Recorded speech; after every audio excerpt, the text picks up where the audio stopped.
Dentro del conjunto de actividades del proyecto de investigación Igualdad de Género y Creencias en el marco de la Agenda 2030 del Ministerio de Ciencia e Innovación y del proyecto de innovación docente La igualdad efectiva entre todas las personas a través de la mirada de las alumnas y los alumnos de la Facultad de Derecho de la Universidad de las Islas Baleares, hoy nos van a hablar de la igualdad y la discriminación por razón de género en las entidades asociativas de la Iglesia Católica, de las ministras de culto y también de la erradicación de los matrimonios infantiles y precoces, meta 5.3 de la Agenda 2030, haciendo un estudio comparativo de esta situación en los distintos países iberoamericanos. Me gustaría empezar por preguntarle sobre la sentencia del Tribunal Supremo de 23 de diciembre de 2021, la número 925, porque ha sido una decisión que ha causado bastante polémica en los medios de comunicación social de nuestro país, ya que avaló que una cofradía de La Laguna siga admitiendo solo a hombres entre sus miembros. ¿Cuáles han sido los principales argumentos del Tribunal Supremo para avalar una decisión que algunos han considerado contraria a los derechos de las mujeres? Centrándonos en el caso que me pregunta, que ha sido un caso en efecto polémico, quiero enmarcar en primer lugar la situación, ya que es importante, y es que se trata de una cuestión de discriminación en un ámbito no laboral, y eso va a marcar ahora cuando lo explique o intente ilustrar cuáles son los argumentos del Tribunal Supremo. Creo que es un tema sumamente relevante. Les resumo brevísimamente la situación. Se trataba de una cofradía fundada en el siglo XVII que en su artículo primero preveía únicamente la admisión de miembros varones. Una mujer de La Laguna solicitó en diversas ocasiones, en los últimos 10 años más o menos, me parece recordar que fue, ser admitida en dicha cofradía y la admisión le fue denegada, pues los estatutos eran taxativos respecto a esta cuestión. Dos sentencias de instancia dieron la razón a la demandante, que alegaba haber visto vulnerado su derecho a la igualdad y no discriminación por el hecho de no ser admitida, así como su derecho de asociación. Esas dos instancias primeras le dieron la razón y ordenaban a la cofradía modificar ese número 1 de sus estatutos por contravenir el principio de igualdad y no discriminación. Llegada la causa al Tribunal Supremo, el Tribunal revierte esta decisión. ¿Y cuáles son sus argumentos? ¿No? Esta era su pregunta. Bien, pues diría que el Tribunal Supremo fundamenta amplísimamente su decisión en una interpretación, yo creo que bien construida, sobre la libertad de asociación, sobre una libertad que es fundamental en cualquier ordenamiento occidental, democrático, basado en un sistema de libertades, precisamente, y considera que la libertad de asociarse, de autoorganizarse las asociaciones y, por tanto, de establecer unos fines, unos objetivos y unos criterios de admisión de los miembros es algo fundamental. Lo que dice el Supremo es, bueno, en este caso tenemos un derecho fundamental, que es el derecho de asociación, que entra en conflicto con otro principio fundamental de nuestro ordenamiento, que es el principio de igualdad y no discriminación. Cuando dos derechos fundamentales entran en conflicto, es necesario realizar una ponderación. Aquí podríamos decir, luego volveré sobre este asunto en otra de las cuestiones que trataremos, pero podríamos decir que el Supremo, al hacer esta ponderación, parte de la amplitud e importancia del derecho de libertad de la libertad en general que se debe vivir en las sociedades democráticas y concretamente de la libertad de asociación.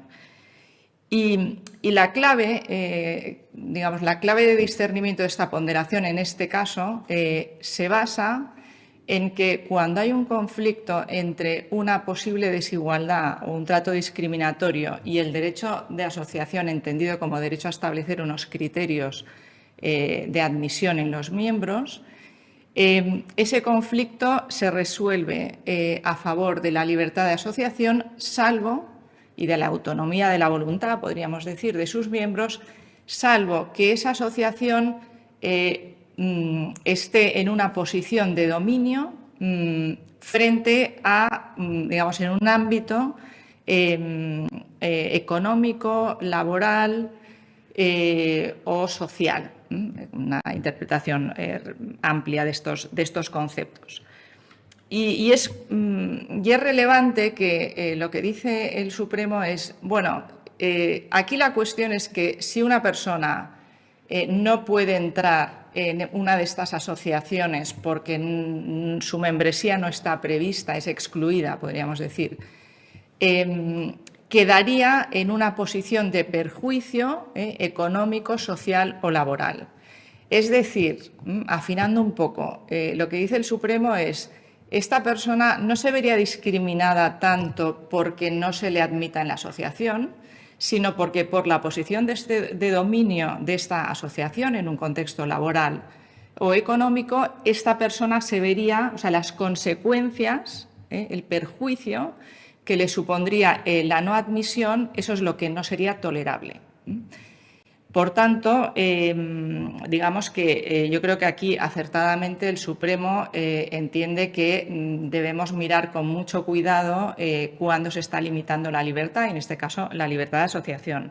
Finalmente, digamos, la sentencia lo que hace es un análisis bajo estos criterios que ya han sido aplicados en muchos otros casos. Analiza el caso de esta cofradía, constatando que no se trata de ninguna asociación que preste un servicio público ni que tenga ninguna posición de dominio, tiene fines religiosos, sus objetivos y sus fines son exclusivamente limitados al ámbito religioso y además no se observa, dice el Supremo, ningún propósito de discriminación en esta disposición de sus estatutos. Por lo cual, concluye que no ha habido discriminación alguna en este caso. Ha hablado de estos argumentos y ahora le quisiera preguntar por los elementos que usted considera más relevantes a la hora de valorar jurídicamente este caso concreto. Muchas gracias. Pues me he limitado en la cuestión anterior a, digamos, a hilvanar un poco la argumentación del Supremo. De esta argumentación yo destacaría tres elementos, ¿no? Muy rápidamente, el primero, que como ya he dicho considero muy positivo, es el poner en valor la libertad de las personas y de los grupos sociales, que es algo básico en una sociedad plural, democrática, donde interesa que haya diversidad, ¿no? No queremos sociedades homogéneas, no queremos sociedades constreñidas a organizarse o a hacer las cosas en una determinada manera, sino precisamente la democracia lo que posibilita. La democracia es también la diversidad de opciones y de sensibilidades.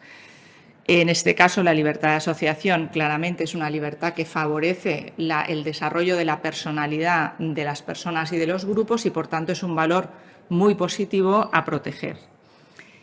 En segundo lugar, el Supremo, aunque de manera, a mi modo de ver, quizá un poco pobre e insuficiente, me hubiera gustado ver un mayor desarrollo, pero sí que es verdad que el Tribunal Supremo conecta indefectiblemente la libertad de asociación. En este caso, recordemos que se trataba de una cofradía, por tanto, de una asociación religiosa, la vincula a la libertad de asociación. Vincula la libertad de asociación, en segundo lugar, a la libertad religiosa en su ámbito colectivo y a la autonomía de las entidades religiosas.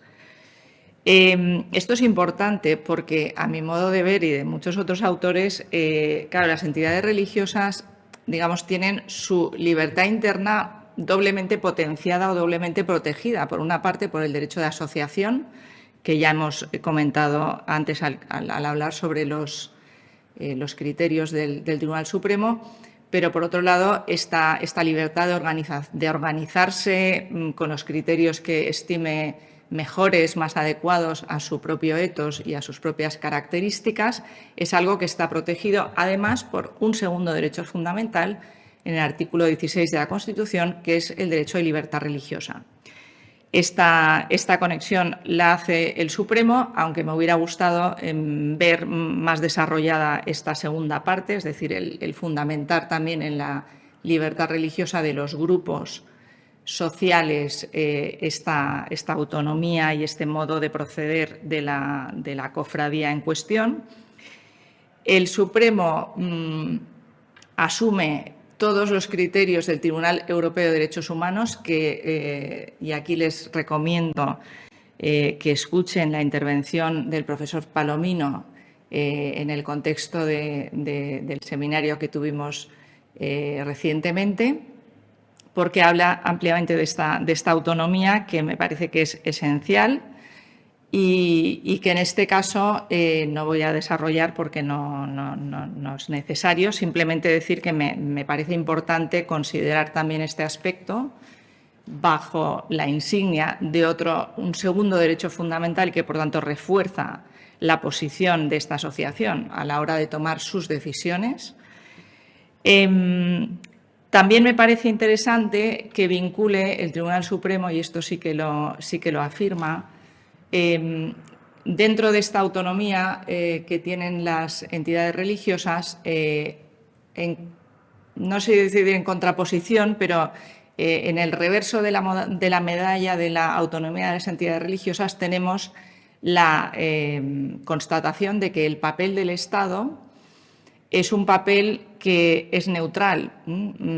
Por tanto, las organizaciones religiosas son autónomas, se pueden organizar y el Estado tiene un deber de ser neutral y de no intervenir en un doble sentido, de no intervenir en su organización interna y en la resolución de sus asuntos organizativos, de membresía, etcétera.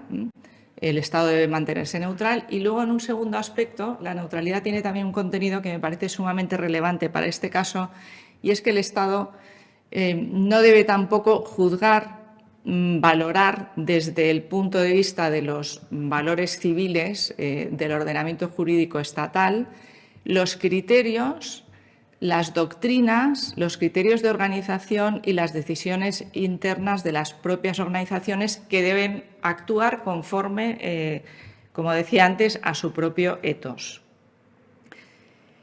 Dicho esto, hay un tercer aspecto que me parece el más relevante en este caso, porque ya nos damos cuenta que el punto fuerte o el conflicto importante en esta decisión del Supremo está en esa especie de balance entre dos derechos que entran en conflicto, que son la libertad y la igualdad. Dos derechos fundamentales que no están jerárquicamente estructurados. Los derechos fundamentales tienen todos la misma posición, el mismo valor, no está en abstracto ninguno de ellos por encima del otro. Y, por tanto, todo balance y toda ponderación debe hacerse sobre el caso concreto. Y esto me parece que lo ha hecho bien el Tribunal Supremo. Me parece que es importante hilar fino, porque me parece que estamos en un contexto social, yo al menos lo veo cuando imparto clase, que hay una idea de que establecer cualquier distinción es discriminar, ¿no? Y hay, yo creo que una inflación del concepto de discriminación que debemos ser muy cuidadosos en no caer en él, ¿no? Y que, por tanto, ambos valores son importantes y debemos, como decía antes, hilar muy fino. Muchos autores han hecho apreciaciones interesantes a nivel internacional. Estoy pensando en el profesor Rivers, en el profesor Leigh en Reino Unido. Han puesto el acento en los riesgos de que impongamos un cierto igualitarismo en las sociedades y que bajo un pretexto de igualdad estemos coartando injustamente la libertad, que como he dicho antes me parece que es también, lo sabemos perfectamente, un valor fundamental. Por tanto, no toda desigualdad, no todo trato específico es discriminatorio, ¿no? y vale la pena tenerlo muy en cuenta, ¿no? Porque un igualitarismo malentendido pues, crearía sociedades artificialmente homogéneas y, sobre todo, coartaría la libertad de las personas y de los grupos. Yo me he traído simplemente un trocito de una sentencia, unas pocas frases para que se vea también esta realidad. Es decir, que el concepto de igualdad no es una realidad unívoca, monolítica y que debe aplicarse y que está ajena, podríamos decir, a consideraciones también y apreciaciones éticas ideológicas.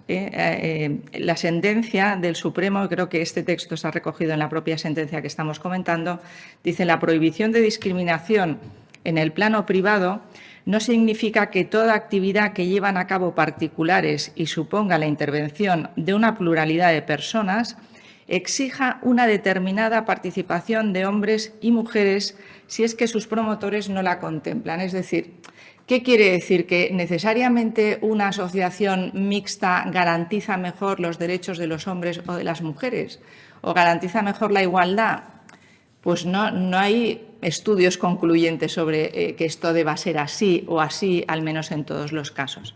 Por tanto, hay que ser muy cuidadosos y me gustaría mencionar, casi para terminar esta respuesta, a un caso emblemático ocurrido con una asociación de mujeres, en sentido contrario, una asociación de mujeres en Valencia a la que se le pretendía negar la inscripción en el registro de asociaciones, ¿no? Y en ese caso la reacción de diversos constitucionalistas fue muy tajante, diciendo, bueno, es que el derecho de asociación implica el derecho a decidir con quién uno quiere asociarse y para qué. Si eso se coarta de cualquier manera, pues se está violando gravemente la libertad de las personas. Por tanto, yo diría, no cabe, creo, en una sociedad democrática una única propuesta sobre cómo conseguir la igualdad, ya sea de hecho, ya sea de derecho. No cabe una igualdad sin renunciar a los rasgos identitarios. Esta es una cuestión que quizá he comentado poco, pero ciertamente si renunciamos a todo lo que es identitario, si renunciamos a toda diferencia, finalmente acabamos por homogeneizar injustamente lo que hemos dicho que era un valor democrático, que es la pluralidad y que son las diferencias. Y que, por tanto, no toda distinción es discriminación. Este caso afectaba a una cofradía, que es una entidad de tipo asociativo de la Iglesia Católica. ¿Cree usted, profesora Gas, que hay fundamentos para afirmar, como dicen algunos, que el derecho canónico sigue siendo hoy, en cierto modo, misógino?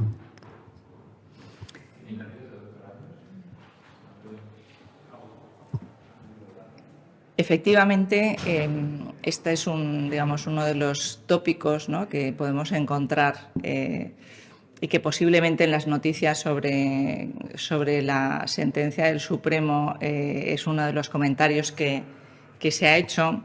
Frente a esto, mi opinión personal, y basada lógicamente en hechos y en documentos, es que, por una parte, la Iglesia Católica ha defendido, siempre en el contexto de su tiempo y del momento histórico en el que lo ha firmado, pero podemos decir que hay una consideración básica de igual dignidad de hombre y mujer en la doctrina católica. Esto es indudable y se podrían traer a colación muchísimos escritos, ¿no? Muchísimos textos oficiales de la Iglesia donde esto queda clarísimo. Ciertamente, la Iglesia vive en la historia y no es ajena a los condicionamientos históricos y culturales en los que vive. Quizá podemos decir que la Iglesia a veces va algo lenta, ¿no? Es algo lenta a reacciones, ¿no? A reaccionar ante sensibilidades que ya están implantadas en determinadas sociedades, pero no olvidemos que la Iglesia es una institución universal que debe atender simultáneamente a sensibilidades muy diversas, ¿no? Por tanto, no estoy justificando nada, simplemente creo que es importante hacerse cargo de, digamos, de lo cuidadosa que debe ser una institución con un alcance tan amplio. Yendo al derecho canónico, porque al final si hablamos de discriminación tenemos que hablar de derecho y de cómo está regulado esto en el ordenamiento canónico, le recomiendo la intervención que ha hecho también en el contexto de estos seminarios la profesora Silvia Meseguer, pero en mi caso me limitaré a afirmar que, por una parte, el Código vigente de 1983 pivota sobre la doctrina del Concilio Vaticano II, en la que la igualdad de los fieles queda muy claramente, está muy claramente presente en toda la redacción del Código, que la mayor parte de cuestiones y, desde luego, los derechos y deberes están fundamentados en el concepto de fiel, por tanto, con independencia de que se trate de un varón o de una mujer.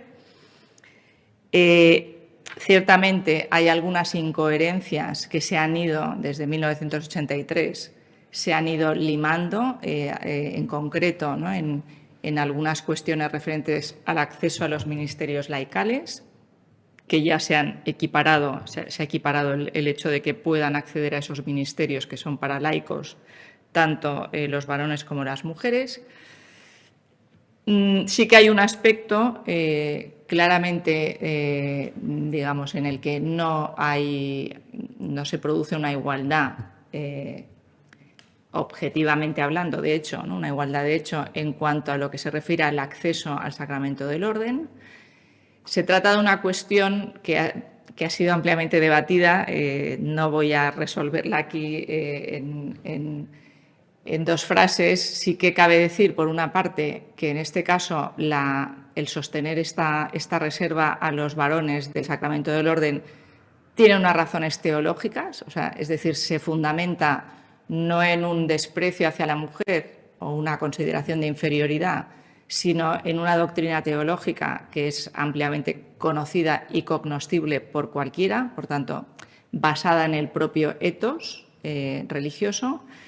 Y, en segundo lugar, en términos canónicos y de derechos, es verdad que el sacerdocio no está planteado como un derecho subjetivo y, por tanto, en estos términos tampoco cabría hablar de una discriminación, puesto que no hay derecho al sacerdocio ni para el hombre ni para la mujer. Dicho esto, no voy a ampliar más esta cuestión. Sí que me gustaría ir a la materia referente a las asociaciones de fieles, que es a la que se refiere este caso concreto. Y en este terreno podemos decir que la Iglesia Católica, en los cánones referentes a las asociaciones, habla de fieles y, por tanto, al hablar de fieles, digamos, da una amplísima libertad de actuación a las propias entidades para que se organicen internamente según los criterios que estimen más adecuados. Y, por tanto, hay asociaciones mixtas, hay asociaciones solo de mujeres y puede haber asociaciones también solo de hombres. Es decir, la Iglesia no tiene una posición específica sobre qué es lo más conveniente. En este terreno sí que he tenido oportunidad de revisar rápidamente la legislación canónica particular en el caso de España, puesto que este caso que estamos comentando pues era un caso sucedido en España. Y sí que he constatado, y me parece positivo, la diversidad de posiciones incluso dentro de la propia jerarquía católica en España. Es decir, que en algunas diócesis,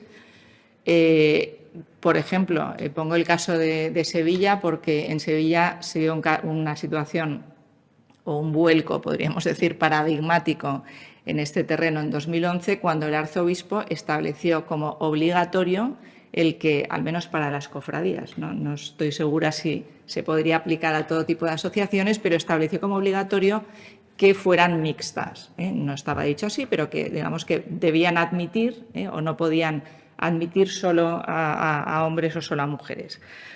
Este caso ha sucedido luego, digamos, en otras, esta misma tendencia se ha observado en otras diócesis, pero no en todas, y por tanto podemos decir que la actitud de la Iglesia, y además de la Iglesia en España, es la variedad, la libertad, el dar, digamos, cancha a que cada asociación o cada diócesis establezca internamente y sean las autoridades legítimas de la Iglesia y las propias autoridades de cada asociación que decidan cómo quieren configurar su propia asociación. Dicho esto, y ya como última cuestión, sí que me gustaría añadir que esta autonomía de la que venimos hablando y esta libertad de la que gozan las asociaciones católicas no debería ser utilizada como pantalla para encubrir situaciones reales de discriminación o de actuaciones arbitrarias. Sabemos todos muy bien que la discriminación, es decir, que el trato desigual es discriminatorio cuando no hay una justificación razonable para esa distinción. Bien, pues yo diría que aquí quizá la Iglesia Católica sería importante que afinara también en la definición, ¿no? Y en la justificación si decide o cuando se decida hacer algún tipo de distinciones en cuanto a la membresía. De hecho, el Canon 304 dice, digamos, establece una conexión entre los objetivos, los fines de la asociación y los criterios para la admisión, ¿no? Y aquí me parece que nos da bastante la clave de por dónde deberían ir los tiros. Es decir, si yo decido que una asociación, ya sea una cofradía o cualquier otra asociación, sea solo para mujeres o solo para hombres o sea mixta, yo debería conectar de alguna manera el por qué tiene que ser solo para hombres o solo para mujeres, porque yo tengo unos objetivos determinados que dan razón de esta distinción de trato. Y aquí me gustaría también puntualizar que estamos en el ámbito de la autonomía religiosa, es decir, que esta justificación objetiva y razonable de la distinción debe ser una justificación razonable desde el punto de vista del etos de la propia asociación o, en este caso, de la propia entidad religiosa, sea la Iglesia Católica o el de la propia asociación de la que se trate. Es decir, no debe ser una justificación que sea razonable a nivel de toda la sociedad civil o a ojos del Estado, sino que estamos hablando de una justificación en un contexto concreto en el cual, y ahora se me está ocurriendo sobre la marcha un ejemplo para ilustrarlo, yo puedo decir, o esta asociación, esta cofradía podría decir que quiere que permanezca como solo una asociación para varones porque, además de fomentar el culto a la imagen del Cristo de la Laguna, quiere realizar una serie de actividades espirituales para, digamos, hacer desaparecer el estereotipo de que la religiosidad es algo propio de las mujeres. Entonces, bueno, esta razón, a lo mejor a ojos de alguien que no pertenece a la Iglesia Católica o que no es religioso, pues le puede parecer algo no razonable o muy cuestionable, pero sí que en cambio puede ser razonable y lógico en un contexto religioso. Última observación respecto a la pregunta, digamos, más candente de la Iglesia es misógina, ¿no? Su derecho, digamos, no respeta los derechos de las mujeres. Yo creo que queda claro que el derecho canónico sustancialmente es igualitario. En cuanto al reconocimiento de derechos, lo que han señalado diversos autores, y suscribo plenamente, es que quizá más que cambiar el derecho o concretarlo de otra manera, lo que hace falta son buenas prácticas. Esto pasa en muchos ámbitos, ¿no? Tenemos el marco jurídico, pero no lo aplicamos, o lo aplicamos de una manera que quizá no es del todo coherente. Yo en esto creo que el Santo Padre Francisco ha dado un ejemplo muy claro en la reciente reforma de la Curia Romana. En Predicate Evangelium sabemos que ha dado un paso muy importante, que es decir claramente que las posiciones de gobierno de la Curia Romana no deben estar, no están, de hecho no estaba dicho en ningún sitio que estuvieran reservadas a los clérigos.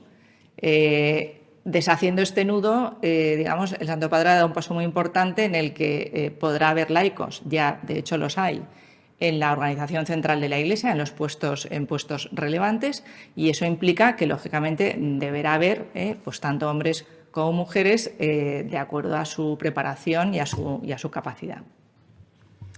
A pesar de este paso hacia adelante del Papa Francisco que usted estaba comentando ahora y abriéndonos también al resto de confesiones religiosas, con bastante frecuencia la religión es vista como un lastre a las conquistas en nombre de la igualdad de género. Hay quien piensa que existe una generalizada discriminación hacia las mujeres en el seno de las confesiones religiosas. La pregunta es, ¿cree que la libertad religiosa y la igualdad de género irremediablemente colisionan entre sí? ¿Cómo podrían conciliarse estos derechos fundamentales en vista de los objetivos de la Agenda 2030 para el Desarrollo Sostenible?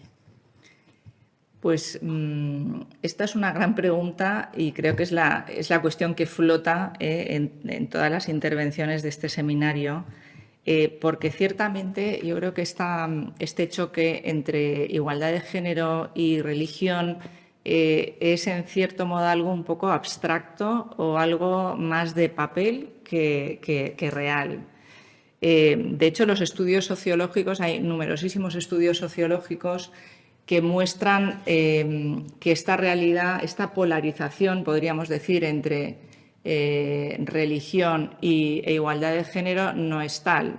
Es decir, que hay muchos matices, hay muchas maneras en las que se está viendo que los derechos de las mujeres a veces justamente son empoderadas, los derechos son ampliados o las mujeres se ven empoderadas precisamente por su carácter religioso.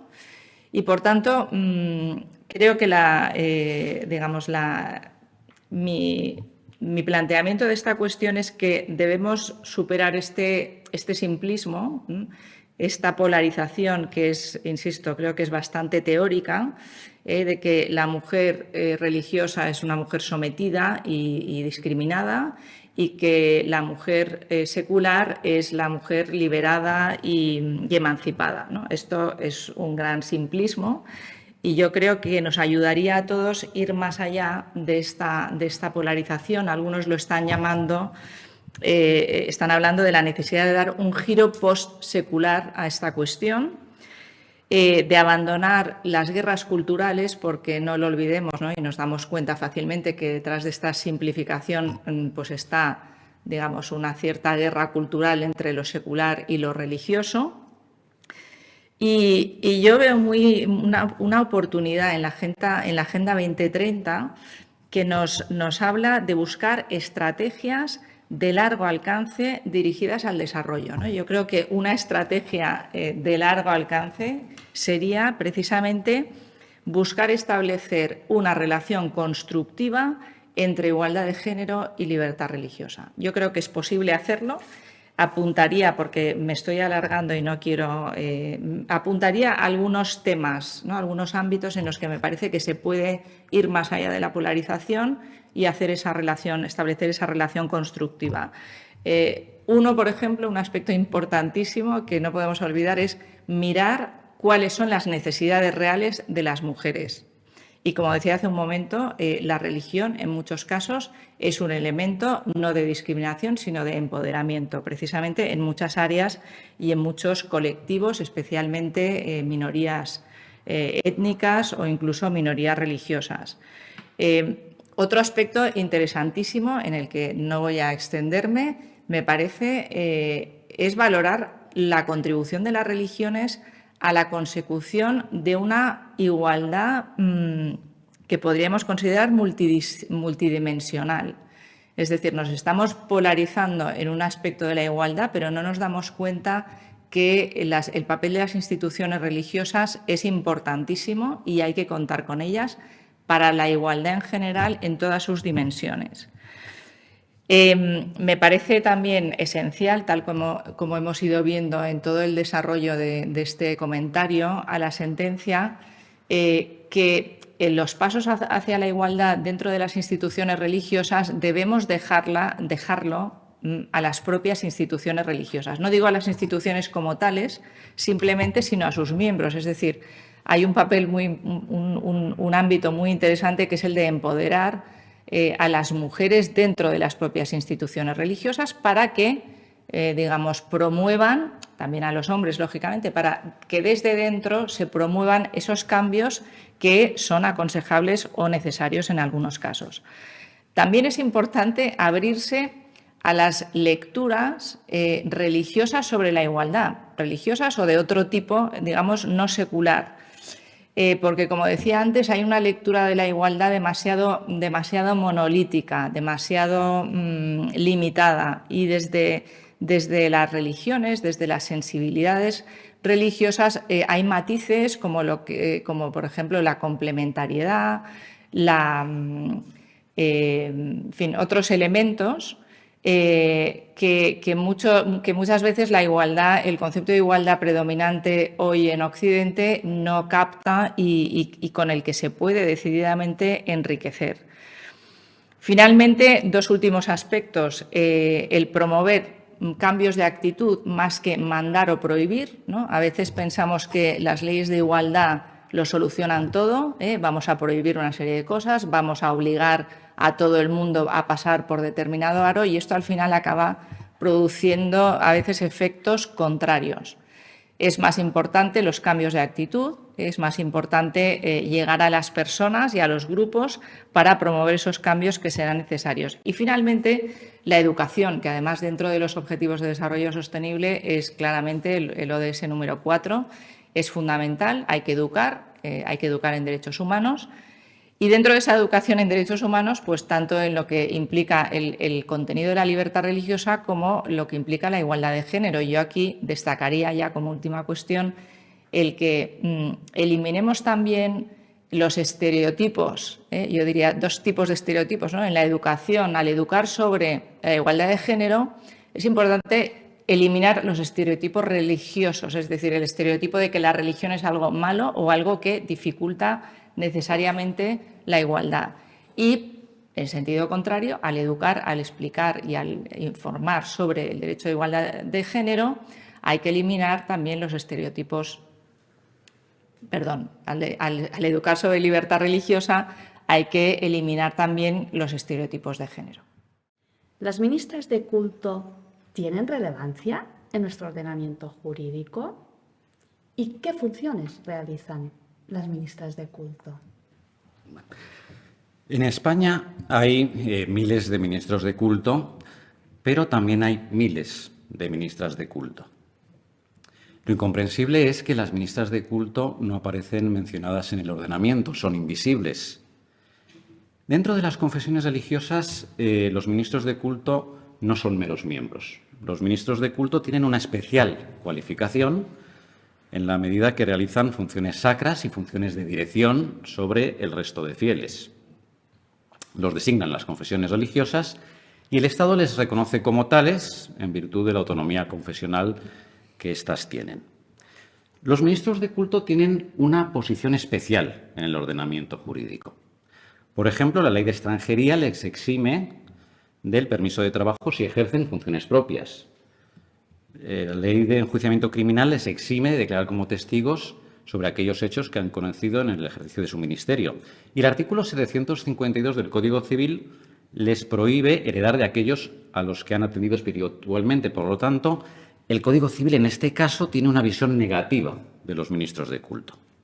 Y luego los ministros de culto pues realizan funciones religiosas con relevancia civil. Por ejemplo, los ministros de culto prestan asistencia religiosa a los enfermos en los hospitales, prestan asistencia religiosa a los presos en los centros penitenciarios, prestan asistencia religiosa a los ancianos en las residencias, prestan asistencia religiosa en tanatorios, en cementerios, y también los ministros de culto pueden impartir enseñanza religiosa en los centros docentes públicos. Y los ministros también realizan funciones religiosas con relevancia civil, como es oficiar los matrimonios religiosos. Por lo tanto, los ministros que realizan estas funciones religiosas con efectos civiles son relevantes para el Estado y por eso tienen que inscribirse en el registro de entidades religiosas del Ministerio de Presidencia. Usted ha comentado que las ministras de culto son invisibles.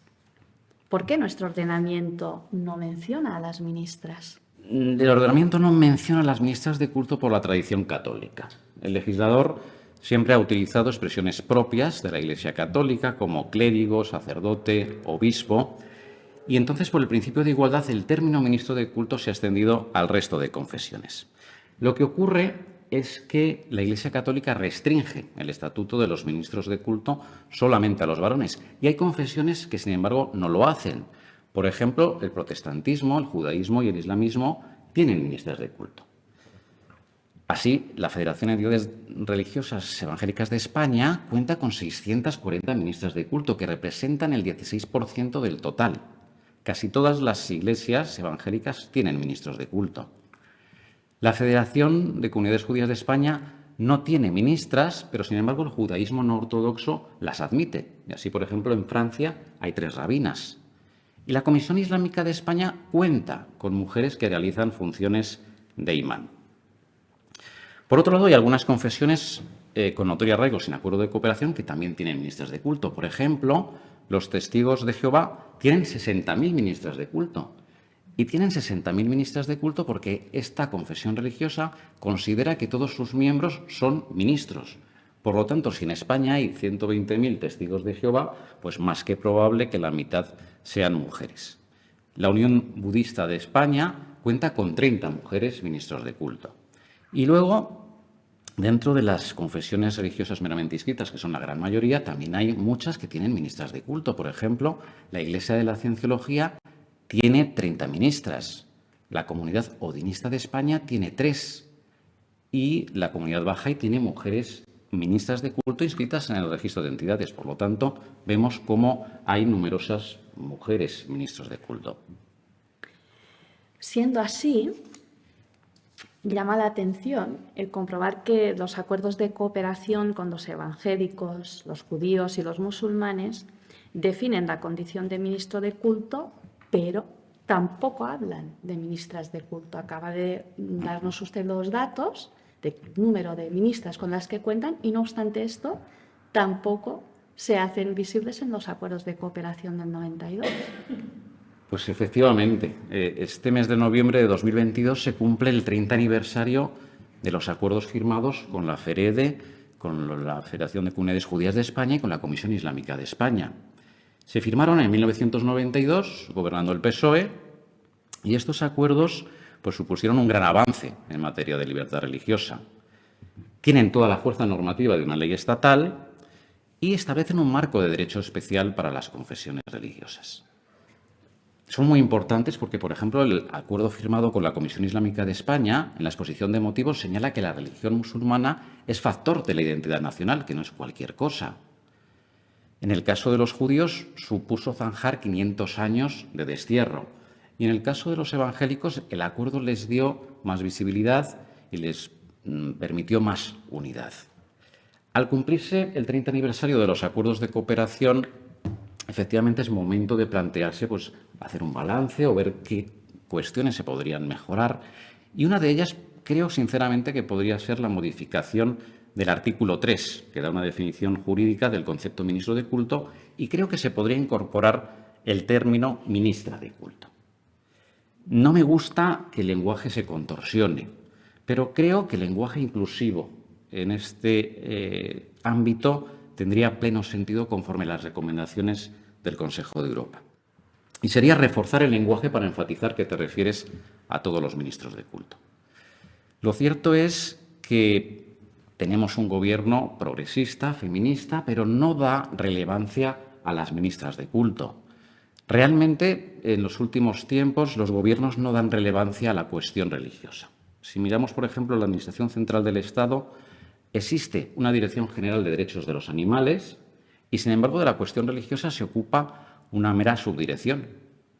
Este año 2022 ha habido una subvención de casi 2 millones de euros para las entidades de protección animal y, sin embargo, para las confesiones religiosas con acuerdo apenas ha llegado a 1 millón.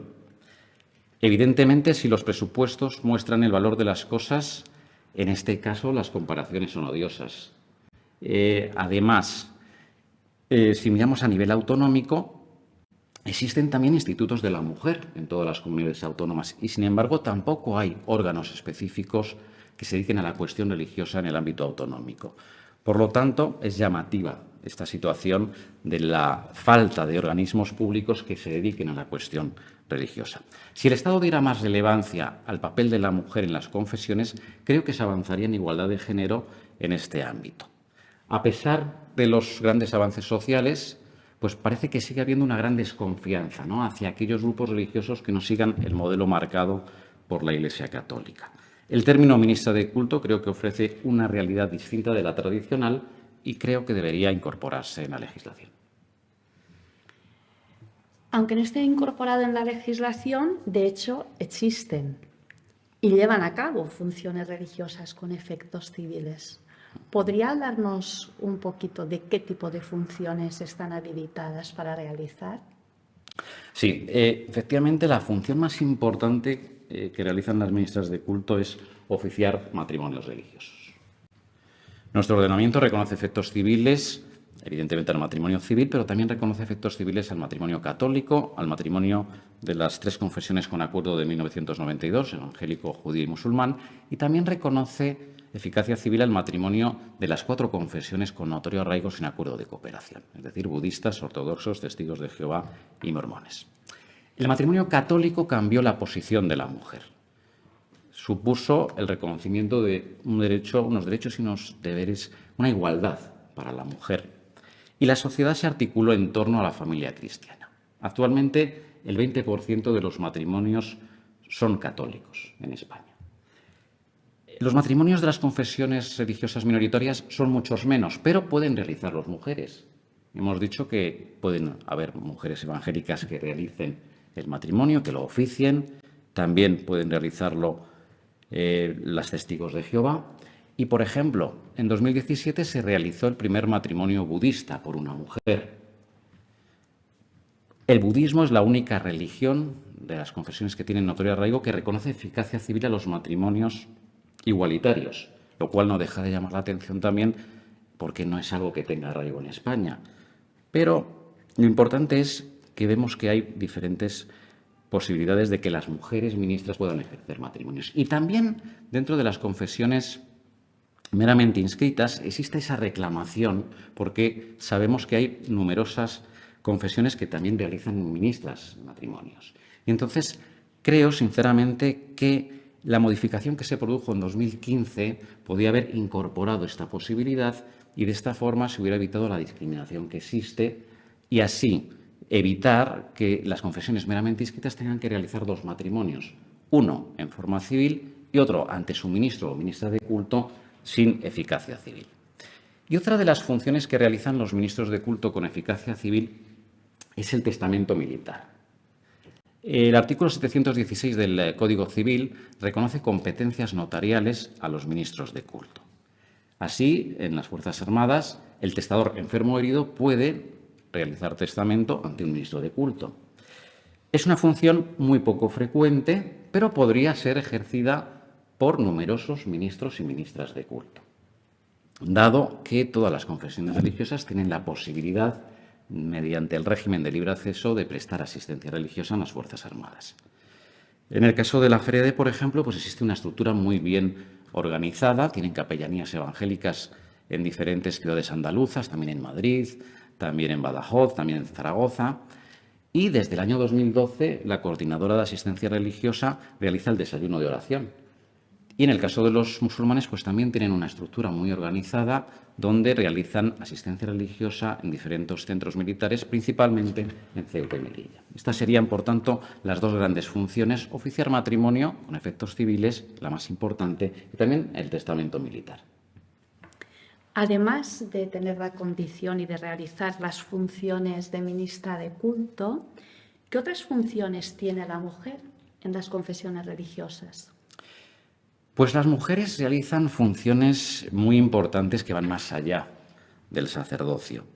Por ejemplo, en la Iglesia Católica realizan las funciones propias del fiel, realizan algunos ministerios de la organización eclesiástica y también participan en la esfera pública de la Iglesia Católica. Las mujeres evangélicas participan también en equipos de liderazgo. En la FEREDE, de 13.000 cargos que hay, 4.000 son desempeñados por mujeres. Y de hecho, este año, en marzo, ha sido nombrada Carolina Bueno como secretaria general de la FEREDE. En la religión judía, la ley talmúdica también da preferencia a la mujer. De hecho, judío nativo es el hijo de la madre judía y no del padre judío. Y en el caso de la Comisión Islámica de España, pues hay que destacar que en 2021 se creó la Comisión de la Mujer, una comisión que tiene por objetivo conseguir pues la igualdad de la mujer, la visibilidad de la mujer, y además hay numerosas asociaciones musulmanas que también tienen esta finalidad, que es luchar por los derechos y libertades de la mujer. En cuanto a las confesiones con notorio arraigo sin acuerdo de cooperación, pues también tienen funciones importantes. Por ejemplo, la sede de los Testigos de Jehová está compuesta tanto de hombres como mujeres. En la confesión budista, el 40% de los cargos de responsabilidad son ejercidos por mujeres. Y en la Iglesia mormona existen 1.500 cargos jerárquicos desempeñados por mujeres. Además, en la Iglesia mormona está la Sociedad de Socorro, que es una de las instituciones más antiguas, que se fundó en 1842, que tiene por finalidad la caridad y está compuesta por 7 millones, todas ellas mujeres. Por lo tanto, vemos cómo tiene la mujer un papel fundamental. Y por citar una de las confesiones meramente inscritas, la comunidad Bahá'í, por ejemplo, también da mucha relevancia a la mujer. Esta confesión religiosa fue la primera inscrita en el registro de entidades religiosas en España y llegó de la mano de una mujer estadounidense. Esta confesión religiosa, repito, protege y fomenta la igualdad de género y además los proyectos que desarrolla habitualmente son proyectos ejecutados por mujeres porque tienen demostrado que tienen unos resultados mucho mejores. Por lo tanto, la función de la mujer en las confesiones va más allá del sacerdocio, realizan funciones muy importantes para las confesiones y también para conseguir las finalidades de las confesiones religiosas. Cambiando de tema, usted recientemente ha publicado un artículo sobre el laicismo feminista. ¿Qué es esto? Efectivamente, acabo de publicar un artículo con este título del laicismo feminista y debo hacer algunas precisiones, ¿no? El documento de la ponencia del último Congreso del Partido Socialista define la laicidad como la religión de la libertad. Por pura eliminación, entonces, el resto de religiones no lo son y efectivamente se puede entender que las religiones que no sean esa religión de libertad van contra el progreso. El documento también señala que leyes socialistas como el aborto, el matrimonio homosexual, la eutanasia, son conquistas de la laicidad para avanzar y son conquistas conseguidas luchando democráticamente, dice el documento, contra sectores conservadores e integristas y también contra el Partido Popular y Vox. ¿A quién se refiere el documento entonces con sector conservador e integrista? Yo creo que la respuesta es fácil de conseguir o entender. Y el documento identifica también el feminismo con el laicismo y viene a decir que es la forma de conseguir la igualdad de la mujer y conseguirla mediante la lucha contra el patriarcado. Evidentemente, creo que la igualdad es la finalidad que deben tener todos los partidos políticos, conseguir la igualdad de hombres y de mujeres. Creo que la laicidad no tiene realmente que ver con el feminismo, a no ser que el feminismo se entienda como un elemento impulsor del laicismo. Cada vez hay más ataques a las iglesias católicas, ataques por grupos feministas radicales y utilizan lemas anticatólicos, como vamos a quemar la conferencia episcopal, y es muy probable que estos grupos feministas consideren que mediante sus acciones pues luchen contra el patriarcado y también luchen para cooperar con ese laicismo como religión de Estado. La democracia es incompatible con la discriminación de la mujer, pero la democracia también es incompatible con el radicalismo. Eso es absolutamente evidente. Y creo, sinceramente, que el feminismo que apela al odio, no favorece la igualdad de género, ni mucho menos. Es más, creo que va en contra del propio feminismo porque no representa a todas las mujeres, especialmente a las mujeres católicas. Por lo que está contando, me ha surgido una duda que le voy a trasladar. ¿Este feminismo radical solo ataca a la religión católica? Bueno, ahí están los datos. O sea, el objetivo principal del feminismo radical es la Iglesia católica. La Iglesia católica, como las demás religiones, defiende la vida, desde el comienzo hasta el final, y defiende la institución del matrimonio como creador de la familia. Sin embargo, para el feminismo radical, la Iglesia católica pues representa el patriarcado y representa 2000 años de estar bajo ese patriarcado. Pero creo que estos grupos feministas deberían saber el papel que la mujer ha tenido a lo largo de la historia, y creo que esto debería explicarse en la escuela. Es decir, habría que tener muy en cuenta el gran número de mujeres cristianas que fueron torturadas, mártires torturadas durante el Imperio Romano. Habría que recordar que Santa Teresa de Jesús, que es copatrona de España, fue la primera gran escritora feminista, en un momento en el que no había visibilidad alguna de las mujeres. Concepción Arenal, firmemente católica, fue pionera del feminismo a mediados del siglo XIX. Y Emilia Pardo Bazán ha sido una mujer católica también, que fue la primera catedrática de la Universidad Española y una de las grandes escritoras de finales del siglo XIX y principios del siglo XX. Entonces, para la Iglesia católica el feminismo debe aspirar a la igualdad y no en la lucha contra la otra media humanidad masculina. Entre los grupos feministas radicales, yo destacaría, o se destaca por sí misma, Femen. Femen es un grupo que surgió en Ucrania y tiene sede también en España desde 2013, y es un grupo que se caracteriza por una actividad que llama la atención.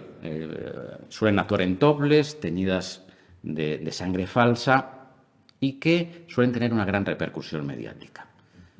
En España, repito, están desde 2013, han tenido una actividad contra la Iglesia católica en momentos puntuales, pero relevantes. Por ejemplo, fue atacado el presidente de la Conferencia Episcopal hace unos años, cuando se dirigía a un templo católico, y fue atacado por este grupo feminista y se le arrojó ropa interior teñida de rojo y algún acto desagradable. También el obispo de San Sebastián fue atacado por este grupo y desde hace unos años protestan a favor del aborto legal en frente de la iglesia de San Isidro en Madrid.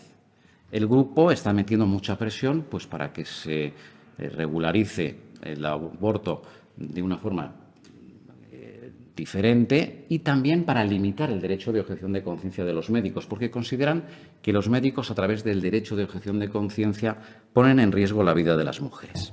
Además de estos grupos, el grupo FEN, hay otros que realizan actividades o actuaciones semejantes y, por ejemplo, la capilla de la Universidad Autónoma de Madrid hace unos años, de mi universidad, fue atacada y fue pintada con un símbolo feminista.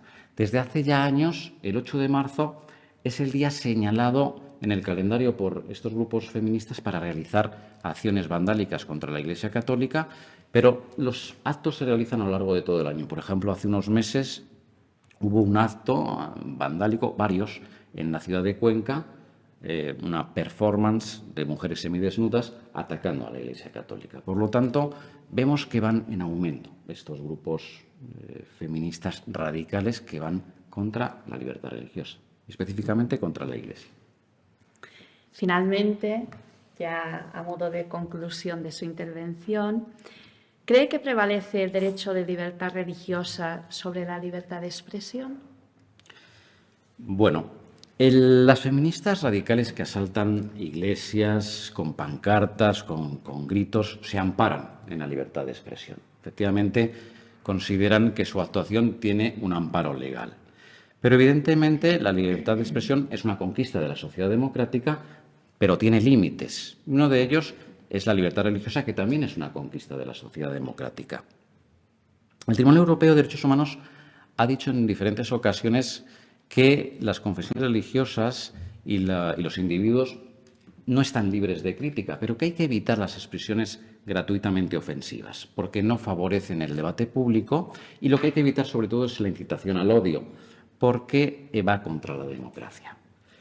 Los tribunales españoles se han pronunciado también sobre asaltos a iglesias y hay diferentes sentencias que avalan el derecho de libertad religiosa. Por ejemplo, en el año 2017 el Tribunal Supremo confirmó la violación de la libertad religiosa en una iglesia de Palma. Según los hechos probados, entraron 3 chicas y 2 chicos en una iglesia del centro de Palma de forma violenta, interrumpieron la misa al grito de aborto libre. Entonces, evidentemente, se produjo una situación de tensión donde los fieles se sintieron, obviamente, agraviados. El Tribunal Supremo reconoció y consideró que se había violado el derecho de libertad religiosa, que efectivamente tienen derecho de libertad de expresión las personas, pero no hasta el punto de limitar la libertad religiosa de los demás. Por otro lado, la Audiencia Provincial de Madrid se pronunció en 2019 condenando por un delito de profanación previsto en el artículo 524 el acto de 2 activistas femen.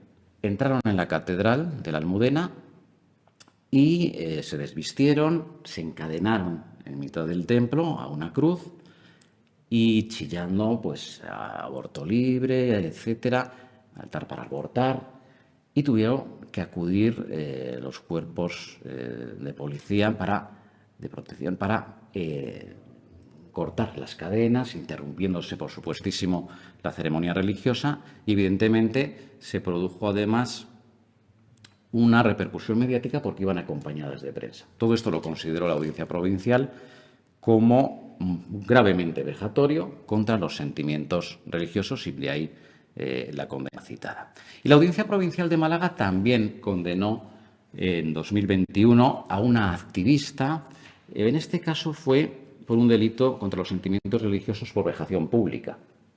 Resulta que esta mujer, acompañada de otras, recorrieron las calles de Málaga a imitación de una procesión católica y autodenominaron su procesión como la del Chumino Rebelde y se dedicaron pues, a emitir consignas anticatólicas, y además la acusada, la condenada posteriormente, leyó un texto basado en el credo soezmente modificado.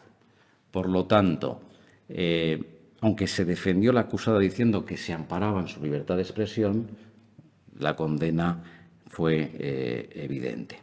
Y por último, el Tribunal Constitucional también se ha pronunciado sobre esta cuestión y en su sentencia de 17 de diciembre de 2020 declaró la constitucionalidad de la condena por interrumpirse una misa católica. En este caso fue una iglesia de Gerona donde en un momento determinado, en una celebración religiosa, se levantó una persona y varias mujeres y varios hombres que le acompañaban al grito de fuera rosarios de nuestros ovarios, aborto libre, etcétera. Y además toda la actuación la emitieron por Internet. Evidentemente se violó también los sentimientos religiosos. Por tanto, hay sentencias del Tribunal Constitucional que sienta doctrina, hay sentencias del Tribunal Supremo, hay sentencias de las audiencias provinciales que avalan la libertad religiosa frente a la libertad de expresión. Y lo cierto es que las confesiones religiosas están hartas y de hecho en 2016 emitieron un comunicado conjunto las principales confesiones de nuestro país diciendo que basta ya de los ataques que están recibiendo y que hay que procurar pues, una convivencia mucho más pacífica. Creo sinceramente que el sector feminista radical es minoritario y no favorece el feminismo en general. Creo que habría que analizar realmente también por qué se está produciendo el hecho de que cada vez sean más jóvenes estas mujeres feministas, tengan ese odio contra la religión, y habría que preguntarse si están fallando las políticas educativas y si esa religión de la libertad que se comenta, esa religión de la verdad, si realmente no desune más que une. Como estamos viendo, la Agenda 2030 otorga un lugar prioritario y transversal a la igualdad de género, aunque le dedique un objetivo para el desarrollo sostenible específico, en concreto el número 5, encaminado a lograr la igualdad de género y a empoderar, término que estamos utilizando continuamente hoy, a todas las mujeres y a las niñas en el año 2030. Una de sus metas, la 3, persigue eliminar todas las prácticas nocivas como el matrimonio infantil, precoz, forzado y la mutilación genital femenina. ¿Qué explica? Es lo que creo que tendríamos que plantear hoy. ¿Qué explica la presencia de una meta así en una agenda de desarrollo? La contestación vendría en primer lugar de constatar lo que se llama la transversalización de la igualdad de género en toda la agenda. Esto quiere decir que los derechos y las necesidades específicas de las que se ha hablado en algunas de las intervenciones de estas jornadas de las mujeres están presentes no solo en el ODS 5, sino en el Meta 1.4, 2.2, 6.2, 11.2, 13b. ¿Por qué? Yo diría, no podría ser de otro modo. Y aquí quiero hacer especial incidencia porque creo que ha sido parte del hilo conductor de las distintas intervenciones, y es que la garantía efectiva de los derechos y libertades de las mujeres exige como previa condición comprender las estructuras sociales y subyacentes a todas las culturas y las relaciones de poder que hay detrás de ellas. ¿Por qué? Porque esas estructuras y esas relaciones de poder están condicionando la capacidad de las mujeres para gozar de sus derechos y afectan a aspectos muy variados de su vida, desde la política, la familia, la comunidad. Esto explica y rubrica, ¿no?, que detrás de la Agenda 2030, a mi entender, hay un concepto de desarrollo que conecta con el concepto y definición de desarrollo humano de Amartya Sen, el Premio Nobel de Economía, que entiende que el desarrollo consiste en ampliar las oportunidades de las personas, aumentando sus capacidades y sus libertades para decidir qué quieren hacer de su vida. Entonces, desde esta concepción del desarrollo, como ven, están conectadas oportunidades, capacidades, libertades. Hay muchas partes del mundo, muchas, en las que, por principio, a la mujer se le niegan oportunidades porque no se le reconocen ni derechos ni capacidades. Por eso la Agenda 2030, como se ha mencionado también en alguna de estas intervenciones, nos dice no dejar nadie atrás. Y en nadie atrás, desde luego, afecta directamente a la mujer, junto con otros colectivos que acumulan vulnerabilidad. Es más, en el caso de la mujer se dan casos de situaciones de discriminación múltiple o insectorialidad en la discriminación. Es decir, acumulan discriminación por ser mujer, por ser niña, por una etnia, por una religión. Cada una de ellas excluye, cada una de ellas le deja atrás, ¿no? Otra explicación añadida de por qué esta meta en esta agenda es eliminar la violencia de las mujeres. Este tema no aparece en el escenario internacional hasta la conferencia de Pekín.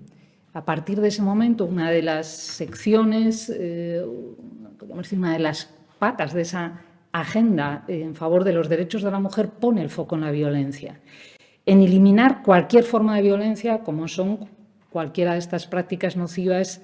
La meta 3 menciona 3 de ellas, pero me atrevo a decir que un 80% de las prácticas nocivas repercuten directamente sobre la mujer. Eso explica que se identifiquen como un tipo de violencia de género. Violencia de género es la que padece la mujer por ser mujer y la que le afecta desproporcionadamente por ser mujer, ¿no?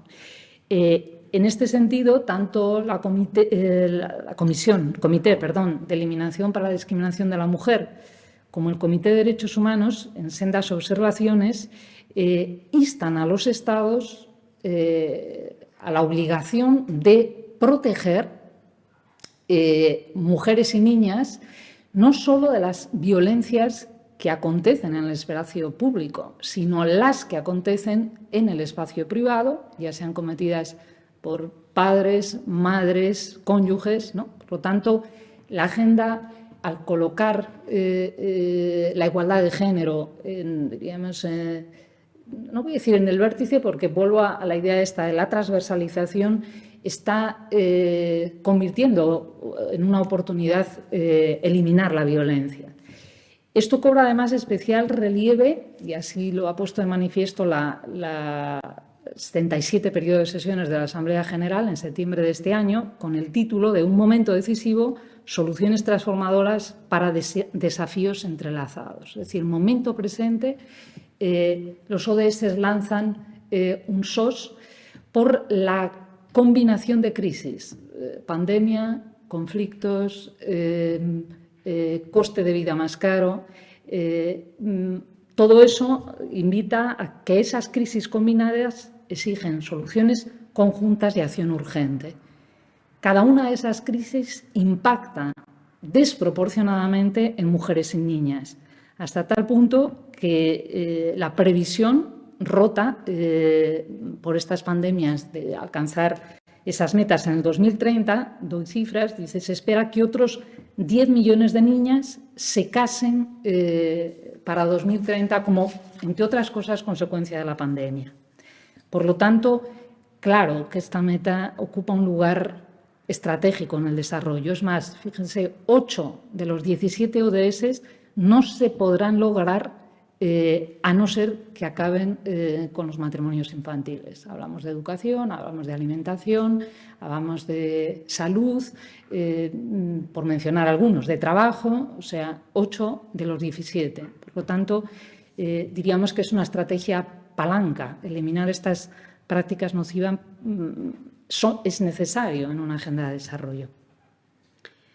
¿Podemos entender entonces que se trata de un fenómeno de dimensiones muy preocupantes para constituir, digamos, una materia, un punto de la Agenda 2030?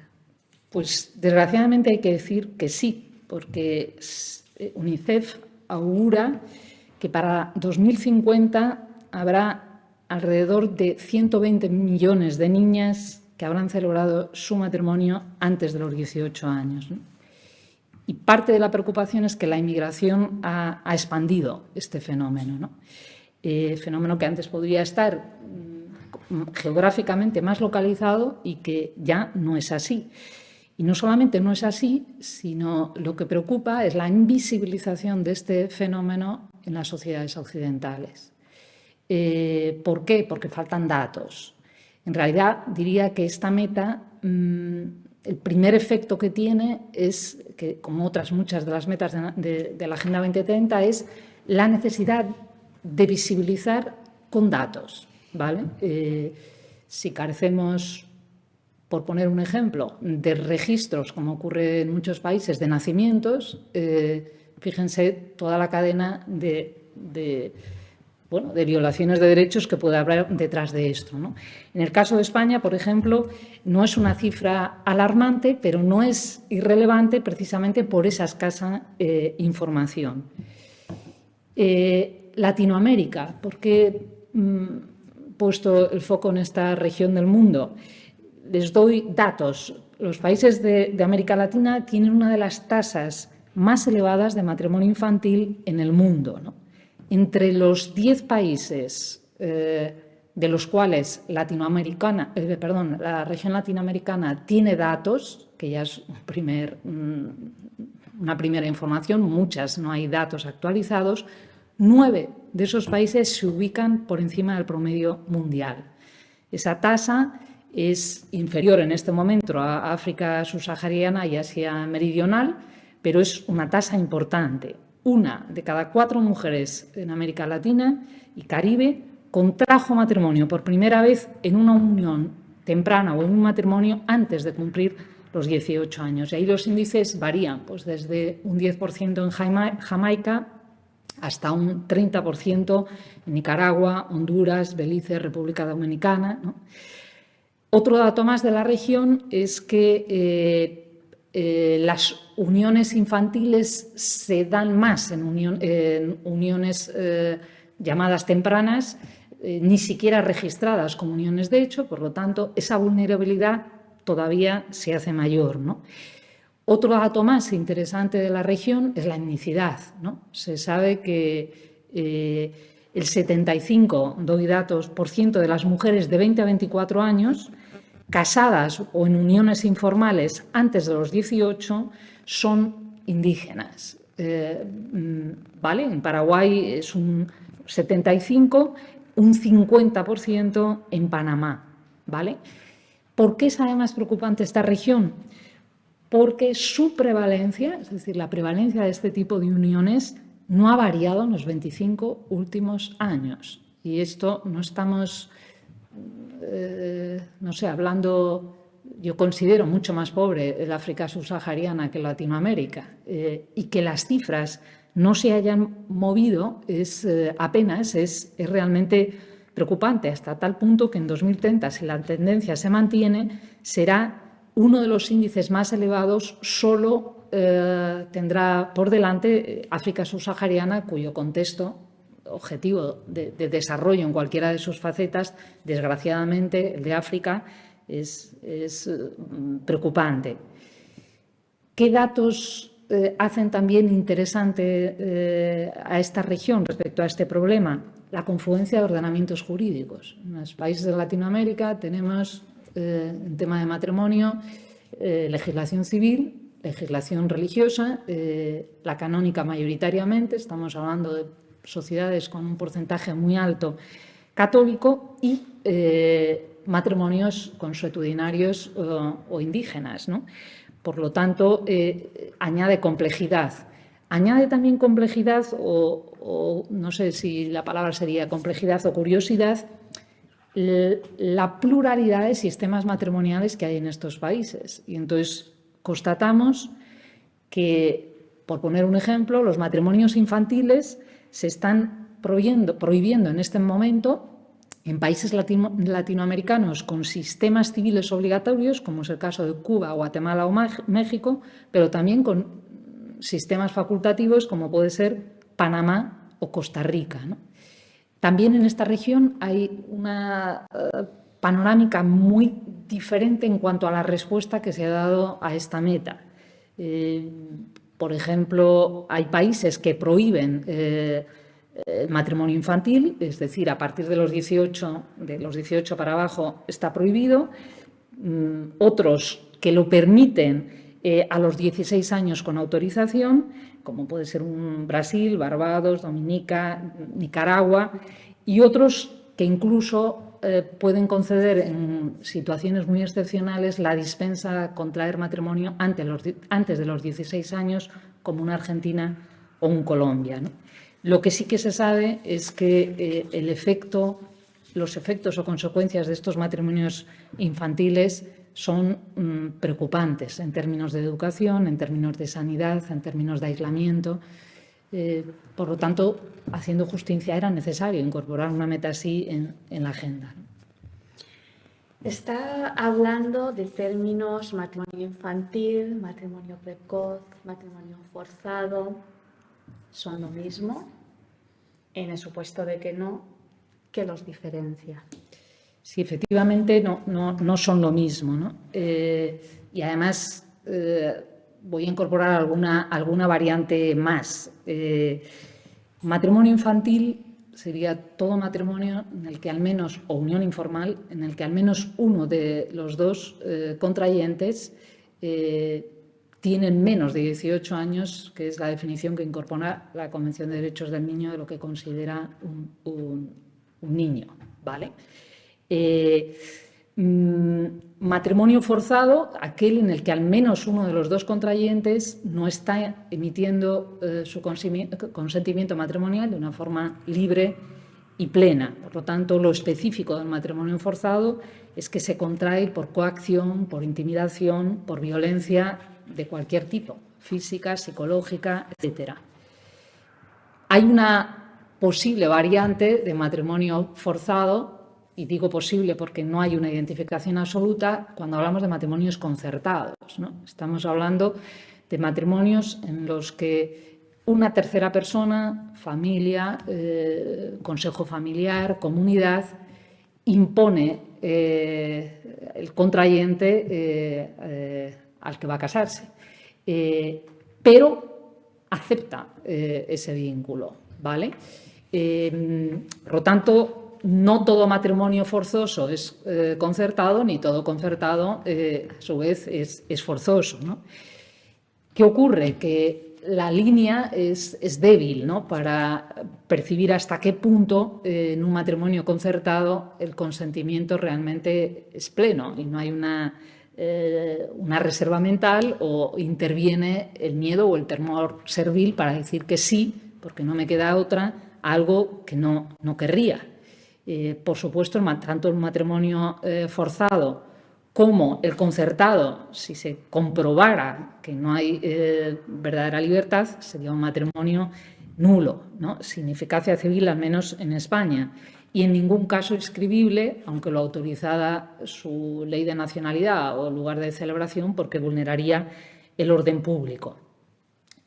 Otra variante más podría ser el matrimonio simulado, ¿no?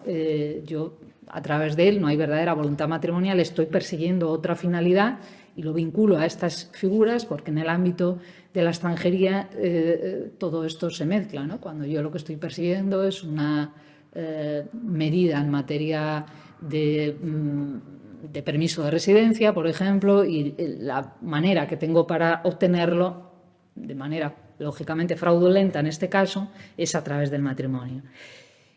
Vuelvo al matrimonio infantil porque yo creo, aunque la teoría es clara, matrimonio contraído por un menor de 18 años, de 18 años, el matiz de diferencia con el precoz es que en el matrimonio precoz se denomina así aquel matrimonio en que la mayoría de edad de esos países está por debajo de los 18 años, o bien porque teniendo 18 años no tiene la madurez suficiente para emitir el consentimiento. ¿Dónde creo que hay que matizar aclaraciones? Los órganos de vigilancia de distintos tratados, sobre todo estoy pensando en el Comité CEDAW, de Eliminación para la Discriminación de la Mujer, e incluso el Comité de Derechos del Niño, en algunas observaciones, y es, diríamos, me atrevo a decir casi hasta un mantra, hay una identificación casi automática entre matrimonio infantil y matrimonio forzado. Y yo disiento de esa afirmación. ¿Por qué disiento? Porque solo cabe esa identificación si yo compruebo que ese menor de 18 años no está emitiendo de manera libre y plena el consentimiento. Y eso no ocurre necesariamente porque uno sea menor de 18 años. La mayoría de edad se concibe técnicamente como una presunción juris tantum de capacidad natural. Se entiende que a esos 18 años la hay, pero esa presunción juris tantum admite prueba en contrario, hacia arriba y hacia abajo. Yo puedo tener 18 años y tener una incapacidad psíquica o una falta de madurez, o hacia abajo, y por eso está la figura de la dispensa, cuando yo puedo constatar que aunque tenga menos, tiene la capacidad natural psíquica y corporal para asumir lo que es el matrimonio, y lo hace de forma libre, o eso antes de contraer o después convalidando, convalidación simple o sanación en la raíz. Por eso no caben esos automatismos fáciles, por así decir, ¿no? Nada de esto es óbice para poner el foco de atención en los matrimonios infantiles, pero creo que sí que hace falta también aquí aplicar rigor, ¿no? ¿Qué relación guarda esta meta 5.3 con la libertad religiosa? Bueno, en primer lugar, la celebración del matrimonio es una de las manifestaciones del derecho de libertad religiosa, ¿no? Y aquí tengo que decir que la mayoría de las religiones, desde luego las tres monoteístas, defienden la libertad del consentimiento matrimonial. Por lo tanto, es falso decir que el Islam o el judaísmo apoyan los matrimonios forzados. Es falso, ¿no? Este es el momento para aclarar que también ha salido en las distintas intervenciones como muchas, te voy a decir, prácticamente todas las prácticas tradicionales nocivas no necesariamente se amparan en la libertad religiosa, más bien lo hacen pocas. Y si lo hacen, son con interpretaciones culturales que no religiosas. Y yo creo que esto no solamente lo digo yo, sino que lo han dicho ya en distintos momentos los relatores de libertad religiosa. Conviene aclarar a este respecto, la profesora Francisca Pérez daba un matiz diciendo cómo la relatora actual parecía que había hecho un punto de inflexión respecto a sus precedentes. Y eso tiene su explicación. La relatora actual lo fue también de la relatora de derechos culturales. Por lo tanto, y es pakistaní, este punto de sensibilidad para entender qué procede de cultura y qué procede de religión es importante.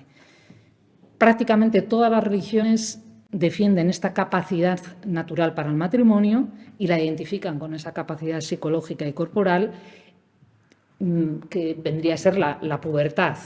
La edad podemos decir que es accesoria y podría cambiarse. En el derecho matrimonial canónico, en este momento, el canon 1083, son 14 años para la mujer, 16 para el hombre. En el ámbito judío en su origen eran 13 varón, 12 mujer. Desde 1950 las edades se equiparon a la mayoría de edad. Y en el derecho islámico son 15 para el varón, 12 para la mujer, pero muchos de los países islámicos han elevado esta edad. Sí quiero hacer un matiz en el ámbito canónico, porque claro, estamos hablando de una manifestación de la libertad religiosa, pero también de un derecho fundamental, el derecho a contraer matrimonio. Por lo tanto, las restricciones a este derecho solo caben por grave causa. Insisto en el argumento que uno podría tener menos de 18 años y tener la capacidad para contraer ese matrimonio. En el ámbito canónico, esas edades podrían variarse y, de hecho, las conferencias episcopales para la licitud dicen elévese la edad. Primero, cuando no sea la legislación civil no haya establecido una edad diferente, y eso lo han hecho países como Perú, Salvador, Honduras, México, Puerto Rico, Chile, Colombia. Por lo tanto, claro que se toma en cuenta, y no solamente lo toma en cuenta el derecho canónico, sino que les adelanto, está en la mesa en este momento como consecuencia de los abusos sexuales de menores, el planteamiento de elevar para toda la Iglesia la edad matrimonial. Se habla de 16 años, que puede ser una reforma que veamos en breve. Una aclaración última: el derecho de libertad religiosa tiene sus límites y, por lo tanto, no podría invocarse la libertad religiosa para justificar ninguna práctica nociva. Entrarían en juego los criterios restrictivos que prevén los pactos y que prevén a mayoría los estados democráticos, ¿no? Sí es importante registrar estas prácticas nocivas y aquí doy el dato que el artículo 5 de la CEDAW insta a los Estados partes a adoptar medidas para modificar patrones socioculturales de conducta, estoy leyendo el artículo, de hombres y mujeres con miras a alcanzar la eliminación de prejuicios y prácticas consuetudinarias y de cualquier otra índole que estén basados en la idea de la inferioridad o de la superioridad de cualquiera de los sexos o en funciones estereotipadas de hombres y mujeres. Por lo tanto, no reconocer la eficacia civil a los matrimonios religiosos por principio sería restringir la libertad religiosa, pero aquellos que contradicen el orden público, y así lo ha hecho saber en una orden del 2015 la Dirección General de Registro y Notariado, no tendrían eficacia civil en España en ningún caso.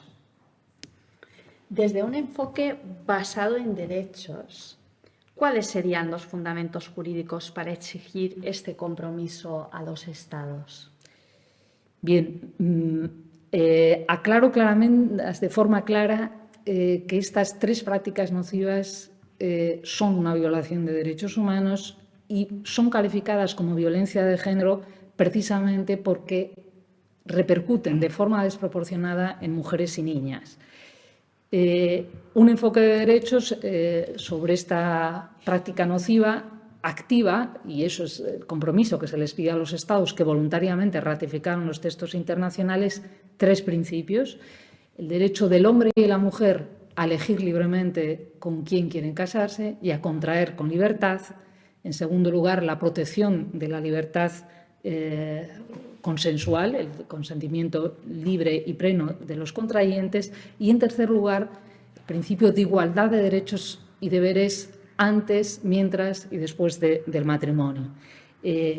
A estos tres principios, que aparecen en sucesivos textos internacionales, habría que añadir los matices claros que incorpora, por ejemplo, la Convención de Derechos del Niño, que aunque no prohíbe expresamente el matrimonio infantil, sí insta a velar por el interés superior del menor y sí, en su artículo 24.3, habla de eliminar prácticas tradicionales perjudiciales para la salud de los niños, así como protegerles de malos tratos, explotación que conectan recto con estas prácticas. El CEDAW sí que incorpora la Convención para la Eliminación a la Mujer en su artículo 16, que no se insta a los Estados a que no tenga ningún efecto jurídico ni los esponsales ni los matrimonios infantiles.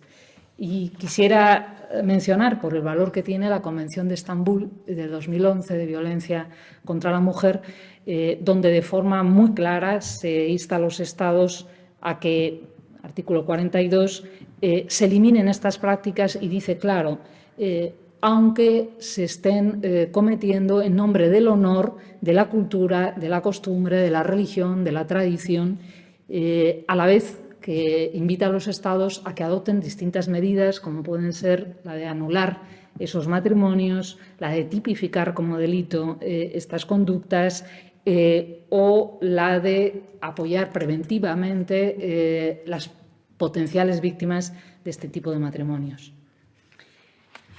Los Estados que se han comprometido con la erradicación de estos matrimonios forzosos, infantiles y precoces, ¿qué respuestas legales y qué medidas están adoptando? Es verdad que cualquier cambio legal a este respecto es importante, pero no será eficaz si no va acompañado de un enfoque integral. Y digo esto porque antes se hablaba de buenas y malas prácticas. En este tema esto es clave. No resolveríamos el matrimonio infantil si mantenemos otras prácticas nocivas, como pueden ser quema de viudas, como pueden ser cuestiones de herencia, como pueden ser violaciones o violencias sexuales y de género culturalmente admitidas, trabajo y abuso infantil, tráfico sexual e intermediación matrimonial. Como bien ven, acceso a la educación. Esto es claro. Dicho esto, hay que decir que las medidas que han adoptado los Estados son sobre todo en 3 bloques. Civiles, impidiendo, prohibiendo, declarando nulos estos matrimonios. En materia de extranjería, impidiendo la reagrupación familiar cuando se sospecha que a través de ella hay un matrimonio forzado o infantil y establece un mínimo de edades. Estambul dice 21 años, es decir, como tope, prohibiendo por debajo de esa edad esas reagrupaciones. Y las hay también penales, ¿no? Castigando el delito. Y a este respecto tengo que decir que la opinión mayoritaria es acudir lo menos posible a la intervención penal. ¿Por qué? Pues porque muchas de esas intervenciones penales se han diseñado pensando en prohibir, o sea, en la prohibición del matrimonio infantil o forzado, pero no están poniendo el foco de atención en la víctima, en la potencial víctima. Que les puedo decir, por experiencia de casos cercanos en La Rioja, en la región donde está mi universidad, que lanzar el mensaje de la penalización lo único que hace en muchas de estas comunidades que lo practican es invisibilizar más el fenómeno. La mujer tiene miedo a denunciar, supondría un ostracismo absoluto no solo con su familia, sino con su comunidad. No es como entrar un elefante en una cacharrería, que se dice, ¿no? Son mucho más necesarias las medidas preventivas, las educativas. Y España en esto ha reaccionado tarde, pero ha reaccionado con la ley del 2021. Voy a tirar de este hilo que me acaba de proponer. ¿Qué medidas ha adoptado España para alcanzar esta meta 3 del objetivo 5 y eliminar los matrimonios forzosos, infantiles y precoces? Pues la verdad es que sí que las ha adoptado en cada uno de esos sectores, ¿no? En el ámbito civil, la reforma que incorpora la Ley de Jurisdicción Voluntaria en el 2015 modifica el artículo 46 del Código Civil y establece que no pueden contraer matrimonio los menores de edad no emancipados. Por lo tanto, a partir de este momento, solo pueden los que tienen 18 años cumplidos o los menores de entre 16 y 18 emancipados. Pero ya no hace falta la autorización judicial ni siquiera para esa emancipación, que esto ha sido un punto de crítica. De aquí sí que se derivan algunas dificultades, porque nos vamos a encontrar con que en este momento tenemos un matrimonio canónico con eficacia civil en España desde la celebración y la tiene en virtud de un tratado internacional. Luego tendríamos matrimonios canónicamente válidos con eficacia civil, pero que no podrían inscribirse hasta los 18 años, ¿no? Y tendríamos, en el caso del resto de matrimonios que les reconoce el derecho español eficacia civil, aquí no hay ya tanto problema porque ese expediente civil previo obligatorio para todas ellas impediría esa celebración con menos de 18 años, ¿vale? En el ámbito tuitivo, como mencionaba hace un rato, no penal, por lo tanto, la Ley Orgánica 8/21 de protección integral de la infancia y de la adolescencia sí que ha incluido medidas interesantes a este efecto. Varias de ellas incluso se relacionarían con la meta 16.2, que es poner fin al maltrato, la explotación de la trata y todas las formas de violencia. Esta ley sí identifica directamente el matrimonio infantil como un acto de violencia y además lanza los llamados indicadores de riesgo para que trabajadores sociales, educadores sociales detecten situaciones que puedan ir vinculadas a promesas o acuerdos de matrimonios forzados o infantiles. Pues, por ejemplo, habla que se identifiquen prácticas discriminatorias, sobre todo en los responsables parentales, ¿no?, contra niños y niñas que supongan un perjuicio en su bienestar o en su salud mental. que se evite que abandonen los estudios, artículo 23.3, por una razón de sexo, sin más, o programas de formación o sensibilización a adultos y a niños sobre estos temas.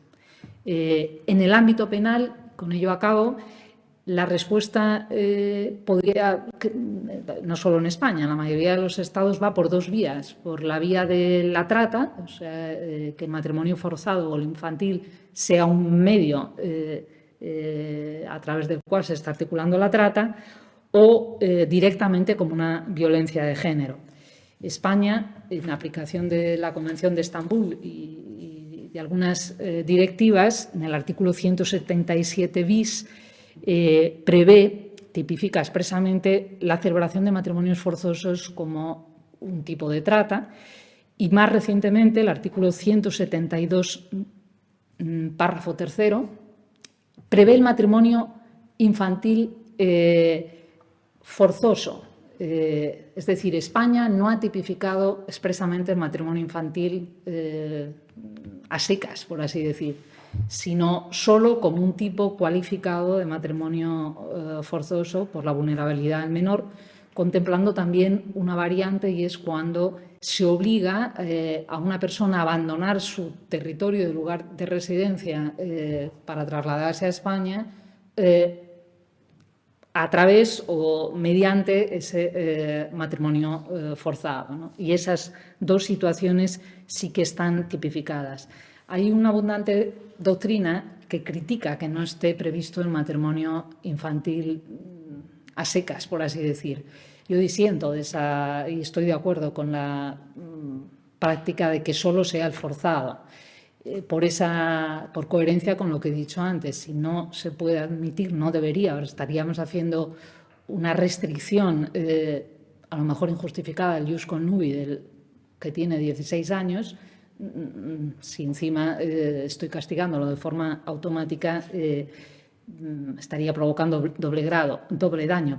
Y vuelvo a ese argumento que la respuesta penal no creo que sea la verdadera respuesta para erradicar estas prácticas nocivas.